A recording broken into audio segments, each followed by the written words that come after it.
I can get nothing done. Does it feel like sometimes you don't know which way to go and how to move forward in your life? That is what goals are for. They help you move forward for what matters the most for you. Following from last week on life purpose, in this video we will explore how you can build some powerful life goals that will help you to move forward and be aligned with your life purpose. My name is Greg Angelbert. I'm a life and personal finance coach, and my life purpose is to help and inspire people like you to live a life of personal agency. I share what I know about personal finance and coaching on a cup of coffee to help you act on living a life of purpose and building your wealth. Having a life purpose is a guiding light for our goals. As a reminder, a life purpose statement will mix the actions that you will take to impact the world, living your core value, harnessing your strengths, and delivering all of this through your passions. And if you want to catch up with that on your building your life purpose, then go take a look at this video here and here, and then you'll be able to build a very solid life purpose statement. Another guiding light to build goals is to focus on happiness. What makes you happy is well worth pursuing as important goals in your life. For that, you can use the SPIRE element to help you bring focus on some elements of happiness for your life goals. And the SPIRE is about spiritual well-being, it's about physical well-being, intellectual well-being, relational well-being, and emotional well-being. For more on how to assess where you are in your SPIRE and what contributes to your happiness, go check out this video here and here. Let's work on your top 10 life goals now.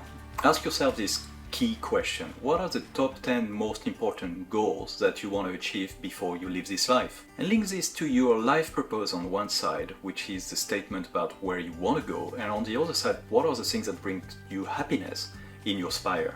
Another way that you can look at your life goals is to look at what needs fixing, the things that you're not necessarily very happy about and that you want to see progress.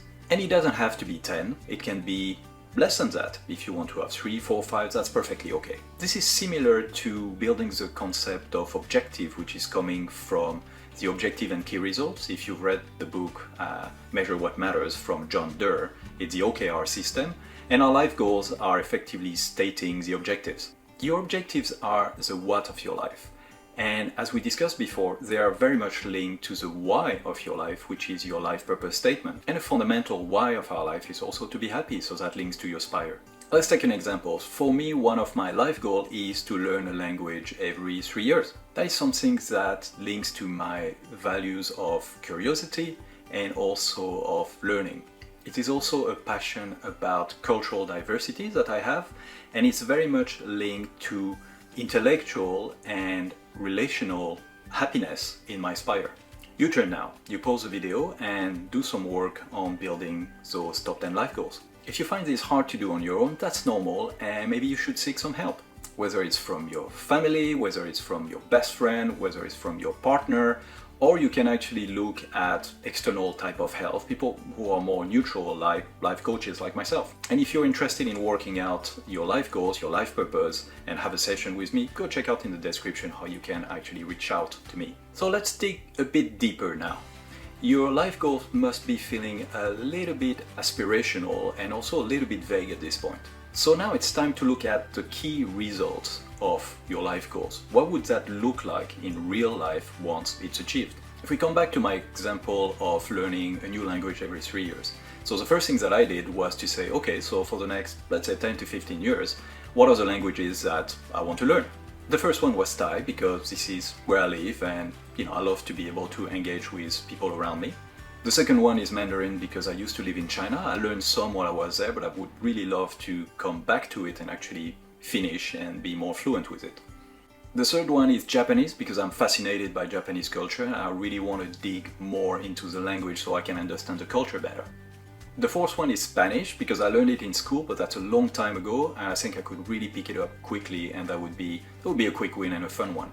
And the final one at this point is Arabic, because it's so different and I find it sounds really good, so I'd like to really learn that at some point. Your turn now. You can pause the video, look at your life goals and think about really specific key results that you can attach to each one of them. You're liking this video so far, so you know what to do, and also make sure that you subscribe and put the notifications on so you can receive more content like this in the future. Now let's get even more concrete. We might be in May of 2022, but it's never too late to start working on building your yearly objectives. And everybody talks about New Year resolutions, and a lot of people do that at the end of the year. But the truth is you can do that at any point in time. You can actually build them and revise them at any point during the year. So you have your life goals, you have your key results of those life goals. So looking at a small step that you can take in 2022 for each one of them, what would it look like? What would be a first small step for each one of your life goals? So effectively what you're doing is you're building a new objective which is linked to your life goal objective, and you're making it just much more close and small as a step to take this year. So if you take the example of language for me, so for me it's Thai right now, and I'm actually on the third year of learning Thai, which was part of my 3-year plan. So the first year I wanted to get to the basic level of knowledge, so that was the objective. The second objective on the second year was basically to get to intermediate level, and now I want to get to the advanced level by the end of this year. And there are some key results that I can attach to that after. So I've got this objective, which is to get to advanced level, and the key result needs to be that I'm able to actually have decent conversation with people at a certain level, and I'll also be able to reach a certain level of vocabulary, which I have named in terms of number of words. So those are the key results that you can think based on this objective. So when you're looking at this and you're looking at those small steps, make sure that you don't put too much up front. You don't put too much like, okay, within quarter 1 or quarter 2 or quarter 3, I'm going to do everything. We tend to be over optimistic about how much we can achieve, so it's good to actually check yourself out and actually put those objectives across the year to make sure that there is a good balance. And even if I know that that's something I keep doing and I keep beating myself up to say, okay, spread it, Greg. And start with something that is very important for you. So that will give you a sense of achievement and a sense of momentum if you start with an important goal for yourself in your life and that you manage to do it in the first quarter, or to take some important step in the first quarter. Also make sure that you spread the fun across the year, so it's important not to put only the hard things to do all the time, and up front make sure that you have a good balance of things that you find fun to do as part of your objective versus the things which are about growth, about learning, and they will be harder to realize. Now that you have all of those goals for 2022 and some key results attached to it, how are you going to actually deliver this? I mean, some of this is fun, so that might be easy to actually get into it, but some of those are actually harder, so how are you going to achieve that? The first piece of advice is basically make your goals, make your life purpose, your goals, your key results very visible. Something that always comes back to your eyes, something that always comes back to your ears, whatever sense is important for you to actually react and actually make things happen, just make sure it's very visible to you.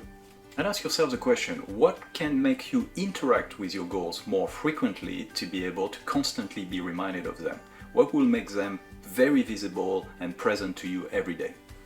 Remember that they are not fixed. They should be revisited frequently to make sure that they are up to date with your life. What I do for myself is I have a note on Evernote. This is a tool that I use for writing all my notes. And I have my life purpose statement, and I have my top goals for 2022, and then I have my top goal for life, all in one note. Every week I revise this note to make sure that I add some new steps which are getting me closer to my 2022 goals, which are getting me closer to my life goals. Some of your 2022 goals might be about building better habits, and there is a great tool called Daily Active Question Tool that will help you do that. You pick 5 habits that you would like to take, maximum 5, and that you will be working on every day to building better. And you write them in the format of saying, to what extent did I do the best today too? And then after that, what you put is the behavior you would like to develop, the habit you would like to develop. For example, one of mine is, to what extent did I do the best today to exercise 30 minutes? And then I rate myself. Every day I put 1 to 10, okay, 1 bad, 10 very good, and I just put the rating, and I do that every day of the week. I want to do that 5 times a week, and then I look at the end of the week, how have I done? And then you do it day after day, week after week. It takes usually 2 to 3 months to build a new habit, so you need to stick to it for 2 to 3 months. And leave me a message below if you're interested to get the tracker file that I have for that. It's an Excel file and it's very easy, it's all automated, so just let me know, put a comment down there. Another good thing to do with your goals, whether they're 2022 or your life goals, is to build a schedule about time that you will reserve for yourself to actually review how you're doing. As I mentioned, I do that every week for my goals of the previous week, but every month I actually review my 2022 goals. How am I doing? It's always a good way of actually remembering that you need to focus on them and what are the steps you want to take next month to do that. And then every year, I do a yearly review of my life goals. And that's based on my previous year's goals and how this is progressing to build new goals for the next year. And that's also a wonderful opportunity to take stock of what you've achieved. It's very easy for us to forget about how much we're moving forward. So when you do that, you look at yourself, you tap yourself on the shoulder and you say, I've done well, I've done very well, and I'm progressing very well on my life goals. Right, if you've done the full exercise about life purpose last week and the full exercise about life goals this week, you must feel tired. Yeah, it's pretty tough to do all of this, but keep in mind that once you do this, it's actually a big investment made for just keeping it updated going forward. But the other feeling that you must have is a very clear sense of direction and also clarity in your life now and where you're going and the steps that you need to take to move forward. I hope this coaching session was very useful for you today, and I look forward to meeting with you again next week to be talking more about personal finance and coaching.